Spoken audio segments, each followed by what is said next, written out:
এখন আমাদের সালাউদ্দিন ভাই যে কথা বলছেন যে আপনাদের পক্ষেই তো কথা বললাম করব, আমরা যেটা লক্ষ্য করেছি যেটা করবেন আসলে আমাদের প্রত্যাশা হলো এখনই করার পরিবেশ তৈরি করা। কর্ম শব্দটা আমাদের ভালো লাগে না, কারণ আমরা বিগত দিনে বহুত দেখেছি এই দেশের ভিতরে আজানের শব্দে বাচ্চাদের ঘুম ভেঙে যায়। বাংলাদেশের রাজধানী ঢাকাকে বলা হয় মসজিদের নগরী। রাস্তার মোড়ে মোড়ে যেখানে মাদ্রাসা মসজিদ, যেখানে মুসলমান সন্তানদের আল্লাহ শব্দের ধ্বনিতে বাংলাদেশে আজকে সূর্য ওঠে সূর্য ডুবে, সেই দেশের মধ্যে আজকে নাচ গানের শিক্ষক শিক্ষিকা নিয়োগ দেবে, এই স্পর্ধা কেন বাংলাদেশের ভিতরে হলো এটা আন্তর্জাতিক সংগঠনকে আমরা জানতে চাই।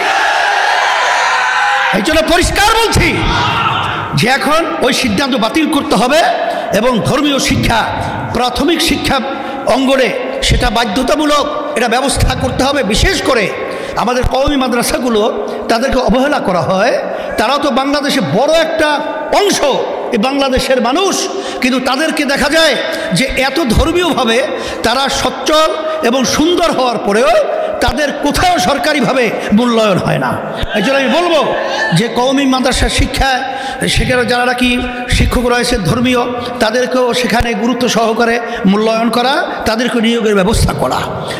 আর হ্যাঁ বলছি তো, গানের প্রজ্ঞাপন সহ এটা বাতিল ঘোষণা করতে হবে, আর সাথে সাথে ধর্মীয় শিক্ষক নিয়োগের ব্যবস্থা করতে হবে। আর আমার ভাই সালাউদ্দিন সাহেব যে কথা বলেছেন, অন্যরা দায়িত্বশীলের কথা বলেছেন যে আমরা যেন ঐক্য থাকতে পারি।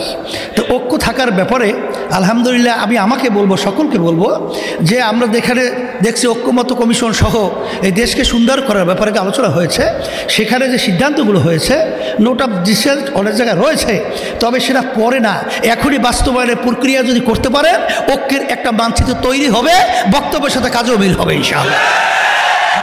যে এরা যদি আলহামদুলিল্লাহ ইসলাম প্রেমিক, দেশপ্রেমিক, মানবতা প্রেমিক হয়, তাহলে এই দেশটা একটা স্বর্ণের দেশ আল্লাহর রহমতে আমরা দেখতে পাবো।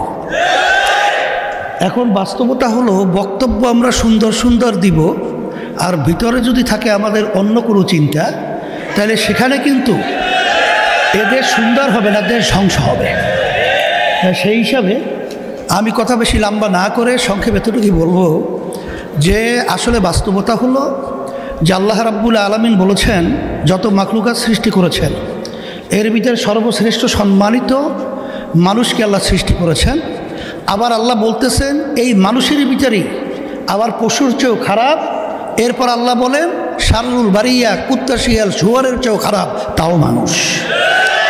তার বাস্তবতা আপনারা দেখেছেন এই বাংলাদেশের ভিতরে যারা দেশ পরিচালনা করেছে, এদের পরিচালনায় হাজার হাজার মায়ের কোল সন্তান হারা হওয়া, এদেশের টাকা বিদেশে পাচার হওয়া, লক্ষ লক্ষ মানুষকে মিথ্যা কেসের মাধ্যমে তাদের সংসারকে বিলীন করা, আজকে মানুষ স্বাধীনভাবে মাথা উঁচু করে দাঁড়াবার মতো এই পরিবেশ না থাকা, এটা কিন্তু দায়দায়িত্ব যারা দেশ পরিচালনা করেছে এদের মাথায় কিন্তু বর্তাবে।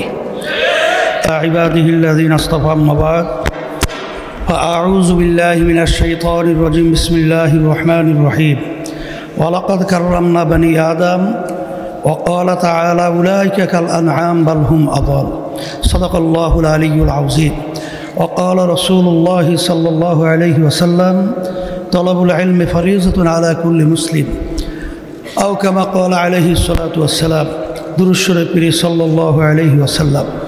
আজকে যারা এত সুন্দর ঐতিহাসিক সেমিনারের যারা ব্যবস্থা করেছেন, সর্বপ্রথম তাদেরকে আমি আমার অন্তর থেকে তাদেরকে ধন্যবাদ জানাচ্ছি।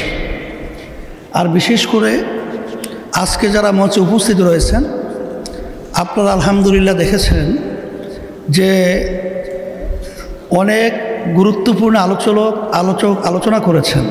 আর সাথে সাথে আপনাদের সকলকে আমি ধন্যবাদ জানাচ্ছি। আর যেহেতু আসরের নামাজ অনেক সময় হয়ে গেছে, আপনারা কষ্ট করে এসেছেন, আর সবাইকে ধন্যবাদ জানিয়ে আমরা একাকার হয়ে ইসলাম দেশ মানবতার পক্ষে এই দেশ গঠন করার ব্যাপারে ফ্যাসিস্টরা আর যেন আমাদের দেশের ভিতরে আধিপত্য বিস্তার করতে না পারে এই দোয়া রেখে, আমাদের দেশে বিদেশে যেন টাকা পাচার করতে না পারে, মায়ের সন্তানদের আলকোর হালাল হতে না হয়, আমাদের দেশে গুম খুন যেন না হয়, চাঁদাবাজরা যেন এই দেশের ভিতরে ব্যবসায়ীদের ব্যবসার ভাবে ডিস্টার্ব করতে না পারে, এই অনুরোধ রেখে আশা রেখে আপনাদের সবাই ভালো থাকেন, দোয়া করি। আল্লাহুম্মা আমিন। রব্বানা আতিনা ফিদ দুনিয়া হাসানা ওয়া ফিল আখিরাতি হাসানা ওয়া কিনা আযাবান্নার বিরহমাতিকা ইয়া আরহামার রাহিম। আলহামদুলিল্লাহ, যারা কষ্ট করে পুরো অনুষ্ঠানকে প্রাণবন্ত রেখেছিলেন, জাতীয় মূল্যবোধ সংরক্ষণ কমিটির পক্ষ থেকে